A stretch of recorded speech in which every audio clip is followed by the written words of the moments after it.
In first grade, we learn about pronouns like he, she, it, and they. Pronouns help us talk about people, animals, and things without repeating their names.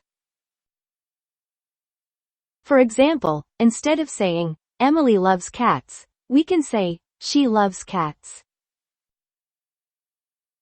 Imagine you're at a park. You see a dog playing. Instead of saying, the dog is running, you can say, it is running. And when you see many birds flying together, you say, they are flying. Understanding pronouns helps us speak and write more clearly. We use pronouns to make our sentences shorter and easier to understand. Practice using pronouns every day, like when you talk about your friends or toys.